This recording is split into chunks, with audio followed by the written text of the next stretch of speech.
آج کل کے دور میں نظر کی حفاظت کیسے کی جائے؟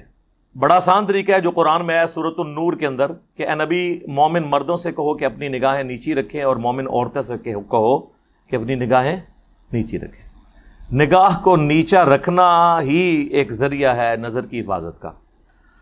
صحیح بخاری میں حدیث ہے کہ اے نوجوانوں کے گروہ، اگر تم میں استطاعت ہو تو نکاح کرو، یہ تمہاری عفت اور عصمت کی حفاظت کا ذریعہ ہے اور نگاہ کو نیچا رکھتا ہے اور تمہاری شرمگاہ کی حفاظت کا ذریعہ ہے، اور جسے نکاح کی استطاعت نہ ہو تو وہ روزے رکھ کے اپنی شہوت کو ٹھنڈا کرے۔ تو یہ دو طریقے ہیں، انٹریکشن سے بچیں نامحرم کے ساتھ۔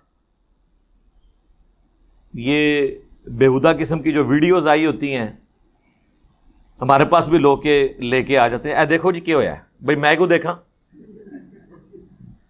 میں روک لینا ہے تو خام خواہ، حالانکہ جو دیکھ رہا ہوتا ہے نہ اس کو کس سے غرض ہوتی ہے، نہ جس کو دکھایا جا رہا ہوتا ہے اس کو غرض، خام خواہ۔